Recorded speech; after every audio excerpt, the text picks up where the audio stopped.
Thank you, Life Lounge, for having me this morning. It's great to be with you all. Before I get started, I would love to invite you to participate in an activity. You okay with that? So go ahead and stand if the following statement is true for you. So you can remain seated. Sorry, you remain seated. If the statement is true for you, go ahead and stand. Okay? First statement. My recreational activities are reduced due to smartphone use. Go ahead and stand. No one? Okay. A couple people. Tim standing, double stand. Go and stand if I use my smartphone for a longer period of time and spend more money than I intended. Okay, online shopping, nobody does this? Like you're on Amazon and you're like, just add that to the cart, it's not a big deal. Okay, grab a seat. Because of my smartphone, my sleep quality and total sleep time has decreased. Nobody. Two honest people. Nobody else goes to sleep with their phone right next to them. You guys are great. You guys are on it. I feel restless and irritable when my smartphone is unavailable. Okay, now you guys are just, maybe you haven't had enough coffee, because the reality is, I know this is true for you, right?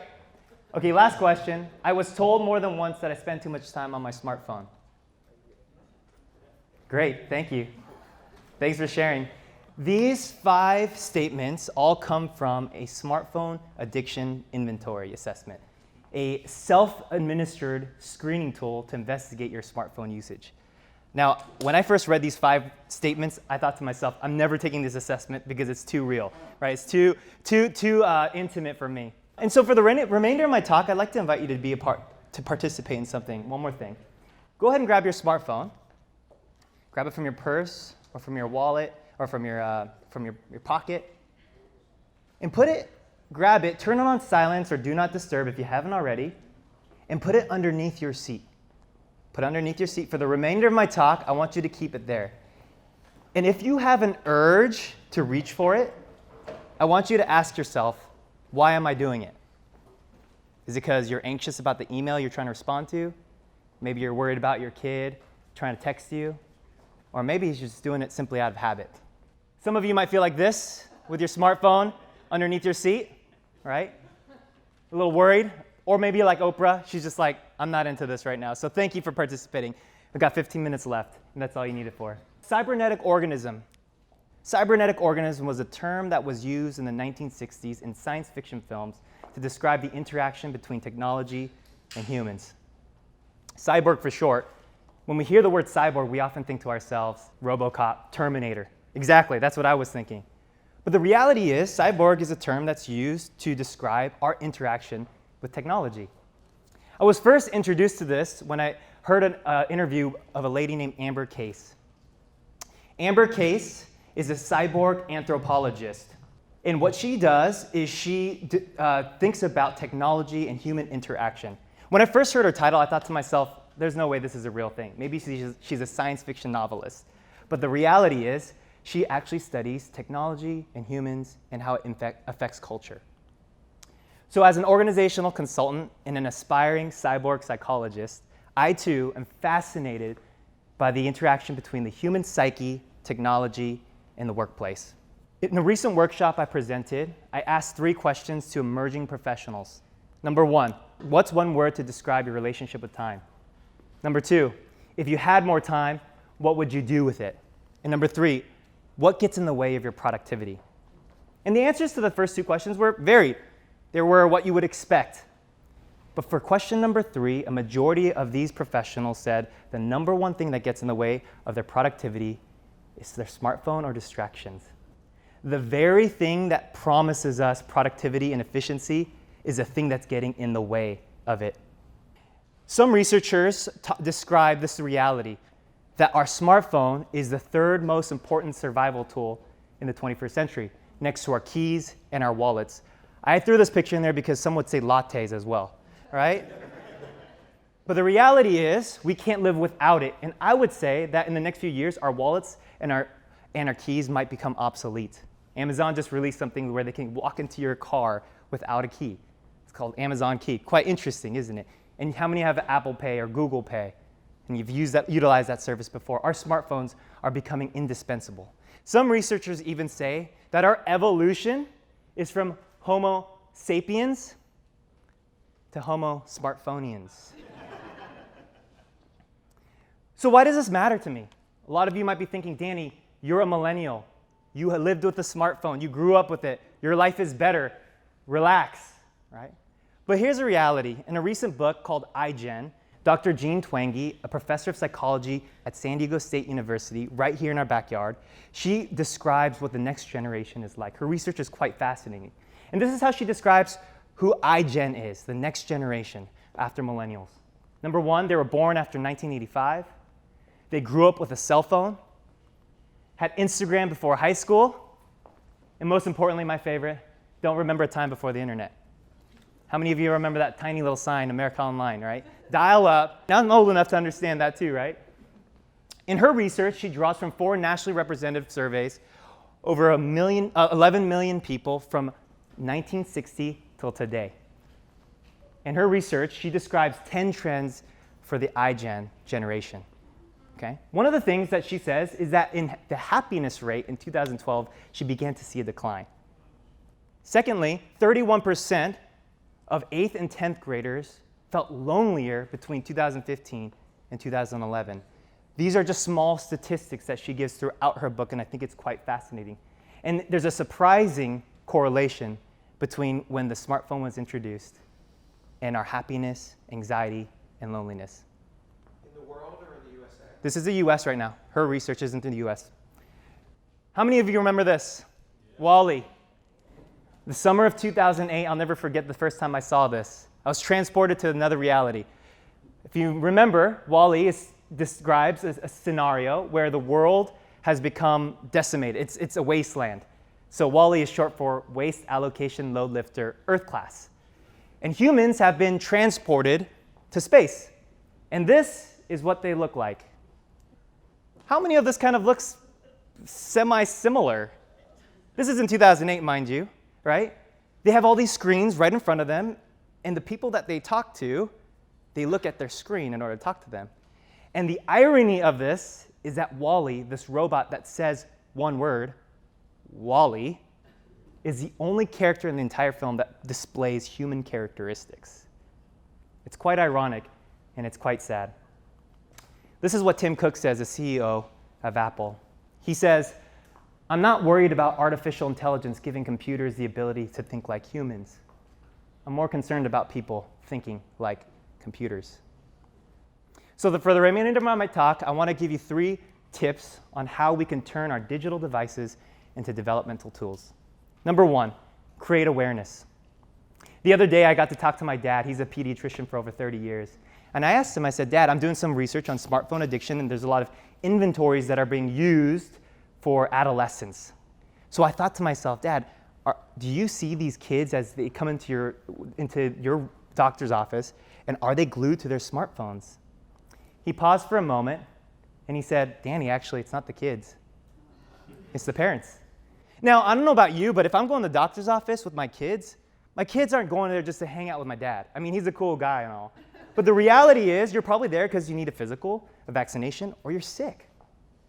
And yet, the challenge of it is we feel so disconnected from the very people we love. One blogger says this, Courtney Carver, she says, "Paying attention to people you love is 2% effort and 98% just putting your phone down." Isn't that true? Isn't that true? So how am I doing this in my own life? I recently downloaded this app called Moment. It's from a developer in Philadelphia. I'm trying to get a hold of him, so if he's out there listening to this talk, I hope he can reach out to me. But he does some really interesting research, and this is actually my feed of my screen. So I'm getting a little vulnerable here. And what Moment does is it captures every single minute that you're on your phone and gives you information on which apps you use the most. Okay? So this is mine. Unfortunately, I spent 26 minutes on average on Instagram. I use it for work, so it's okay. But that's a little bit about my feed.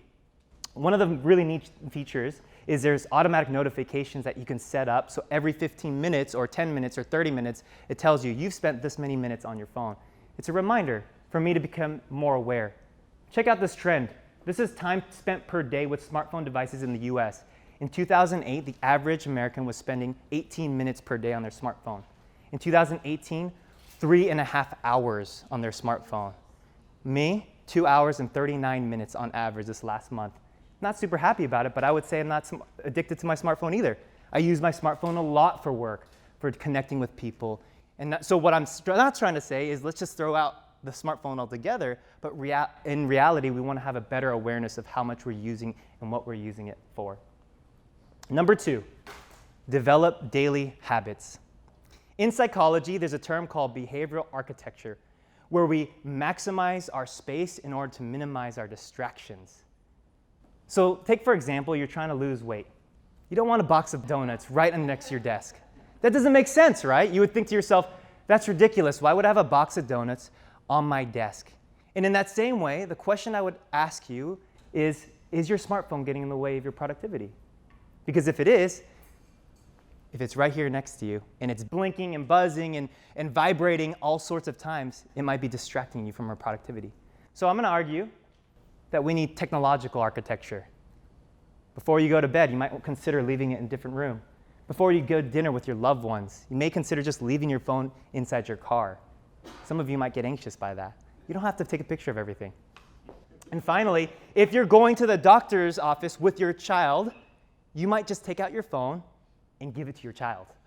They might do a better job at paying attention to the doctor than we might.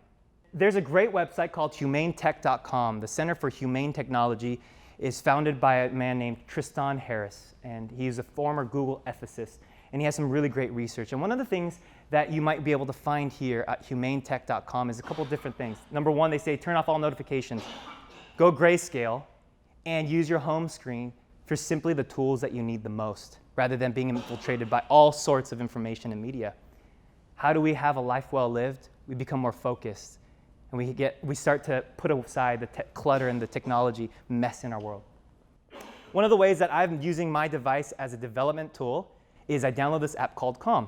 Some of you might be familiar with it, but it's a daily meditation app, and I take about 10 minutes a day every single morning, and I turn on. For some of you might be thinking, that's weird, but I take the thing that's distracting me and I've turned it into a development tool. Literally, I use it in order to harness the power of my own mindfulness. Finally, engage in meaningful connections. There was a study that was published in 2012 where 2 psychologists, they wanted to see the impact of the mere presence of a smartphone. So what they did was they asked 2 complete strangers, they said, go grab a booth, we give you 10 minutes, and in that booth, the only thing that they had was a table with 2 items on it. Number 1 was a book and a notepad. The other group, the test group, had a book and a smartphone, which was not theirs. At the end of their research, they determined that the groups with the smartphone being present lowered the relational connection and closeness. And they continue to do different studies with that. How am I doing this? The other night, I invited some friends over to my house. I'm really fun. Researchers are boring, actually, right? And I asked them, I said, hey, I'm doing some research. And if you tell them you're doing research, sometimes they'll do it. I said, I'm doing some research. Would you mind taking out your phone, much like I asked you to do just a minute ago, and put it in a basket and write one word to describe how you feel putting your phone in? Without my prompting, within 20 minutes, my friends started asking me about my research. And in that moment, the rest of the dinner party, really fun party, right? The rest of the dinner party, no one was on their phone, and we began to have really healthy dialogues. One of my friends said, you know what, my manager, when I have one-on-ones with her, it's only every other week, she's on her phone while I'm talking with her. Now think to yourself, you might be that manager, right? When you have a constant buzz, an email coming through, something else, oh, hold on one sec, right? How does that communicate our desire to be connected with that person? Secondly, another friend of mine, he works at a large biotech company, and he was walking around campus during lunchtime, and you know what he said? He said, not a single person was talking to each other. They were all glued to their smartphone. So this problem really isn't just for adolescents, is it? It's for us humans. It's for us adults. Smartphones, the reason why they're so alluring is they give us the illusion that we can be everywhere, when in reality, we're nowhere. We're not even present with the very people that we're here, the people that are next to us. In a recent film just put out, based on a science fiction novel, there's a dystopia. And the dystopia is, there's a virtual reality world. Some of you might be familiar with this. It's Ready Player One. It's placed in 2045. And the creator, James Halliday, he created this virtual reality world called Oasis, where people literally go and live. They create their own personality. They could be whoever they want to be. But listen to what he says at the very end, as he passes away, he says this: "I created the oasis because I never felt at home in the real world. I didn't know how to connect with the people there. I was afraid for all of my life, right up until I knew it was ending. That was when I realized, as terrifying and painful as reality can be, it's also the only place where you can find true happiness, because reality is real." I wonder if in our attempt to be faster, smarter, to go further, to look better, we're actually getting slower, more fatigued, and at the end of the day, less connected to the people we love the most. A few years ago, when I started my dissertation process and my doctoral journey, I had a conversation with a college student at Point Loma Nazarene University. She was a junior at that time, and I told her about what I'm doing. She said, "Danny, tell me more about your research." And I said, "One of the things I'm doing is I'm actually leaving my smartphone out of my bedroom when I go to bed, because guess what I'm doing? I'm looking at my emails, I'm looking at news feeds, I'm looking at Twitter, I'm looking at Instagram as I go to bed, and guess what I do when I wake up? I get an email from my boss, and I'm working before I even get out of bed." And I'll never forget the look on her eyes and what she told me that day. She said, "Danny, I don't know how you do that. That seems impossible." For the people who are coming behind us, what kind of legacy do we want to leave? Do we want to be more disconnected with the illusion that we're connecting with everybody else in the world without the people right in front of us? Or do we want to be people who are fully alive and fully engaged with the people right in front of us?